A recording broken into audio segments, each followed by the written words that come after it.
Books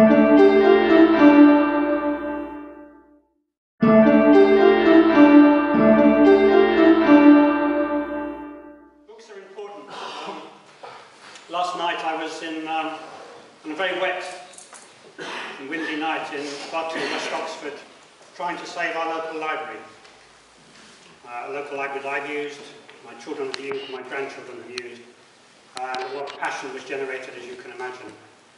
So books are important, and this is a good book. Take a good look at it.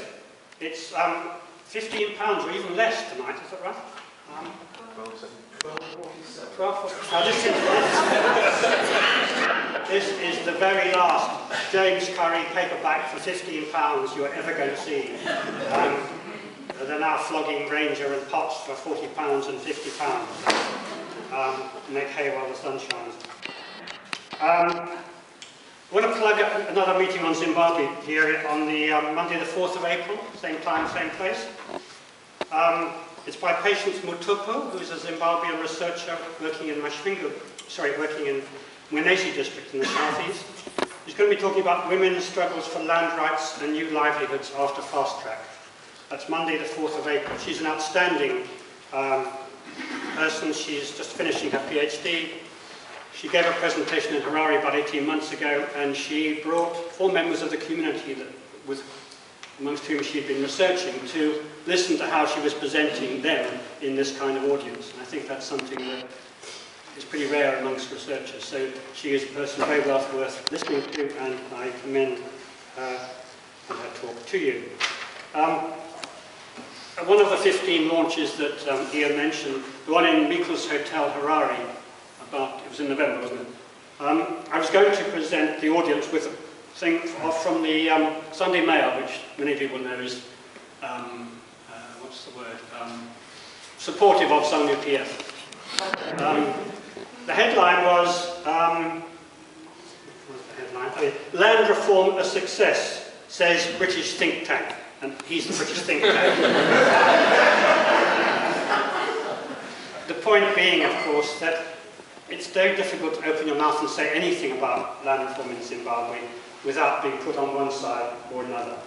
When you try and nuance it, you know, people in the media and elsewhere just can't cope with nuance.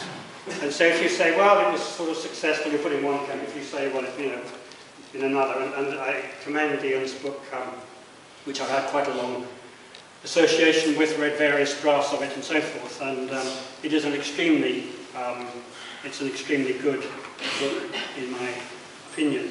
I'm supposed to do a bit of history in 5 minutes, so first of all I want to commend you another book, third book, Whiteness in Zimbabwe, Race, Landscape and the Problem of Belonging by David McDermott Hughes. It's in paperback, it's about 18 quid, and it's by Macmillan, and it's, in my opinion, very interesting indeed. Okay, now I'm going to plug my book, because it's out of print and nobody can buy this now. I'm going to quote from the introduction and conclusion, why have not? The introduction I said, a considerable mythology about land in Rhodesia has grown up. This is published in 1977. And I wrote, while conscious of this mythology, I have felt it best to ignore it as far as possible and to attempt to produce a sober, dispassionate study which will withstand, as well as such things can ever withstand, the ravages of time and the changes of political climate, and one which perhaps will permit future mythologies to have a somewhat firmer basis in reality. Dream aren't there. Plenty of mythologies going around now. And in the conclusion, ended with a very safe prediction. What can be affirmed with certainty is that the most acute and difficult question facing the first government of Zimbabwe will be that of land, bedeviled by its past use as a political and economic weapon by the whites. I'll repeat that. By its past use as a political and economic weapon by the whites, and by the consequent mythologies to which this has given rise. The problem will not be an easy one to resolve. The continuing stranglehold of the land division of the 1890s, the fact that Rhodesia is part of the Southern African regional economic system, lessons to be drawn from the agricultural failures of neighbouring Zambia and Mozambique will all impose constraints on future land and agricultural policies. That the country possesses enormous potential is not in doubt, that such potential can be harnessed effectively and with social justice remains to be determined. Interesting thing about this book is that it was never available in Zimbabwe, and so almost nobody in Zimbabwe has ever read it. In September, two of Ian's co-authors, BZ Mavatsengi and Crispin, came and presented with Ian at the African Studies Association of the UK. At the end of it, after it was all over, we sat in my house and relaxed. And we talked about this book and said what a wonderful thing it would be if it was published in Zimbabwe. I gave a copy to one of the other authors, Nelson Marongwe, with whom I worked a little bit, after he finally, after 20 years or so of struggle, finished his PhD, and said, here, Nelson, finally, Dr. Marongwe, here is this wonderful book. Interestingly, it's been doing the rounds, apparently, in Masvingo, and Ian wrote to me to say that it's circulated around the high command of the MDC and beyond. It's been borrowed by many, apparently, with great enthusiasm. Interesting that, as BZ Mavatsengi puts it, the younger generation have no idea about their real history, as opposed to the patriotic.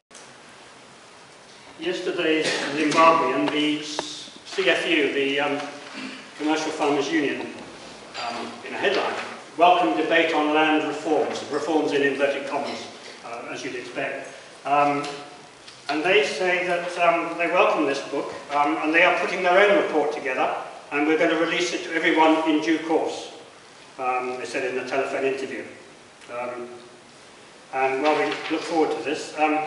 Going back to one of Ian's points, they say that most of Masvingo province, this is the CFU, is very dry, and it's a cattle and wildlife area, so not all the cronies fancy that. They like land close to the city centres because most of them have jobs in the army, civil service, police, etc.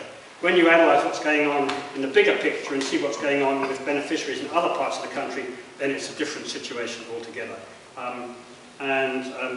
They admit that maybe some newcomers who could become very good farmers, and they need support, which is where the CFU would like to play a role.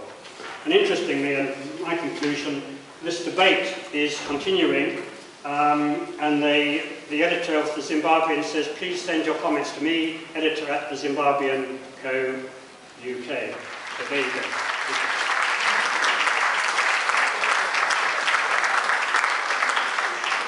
Don't forget to buy the book.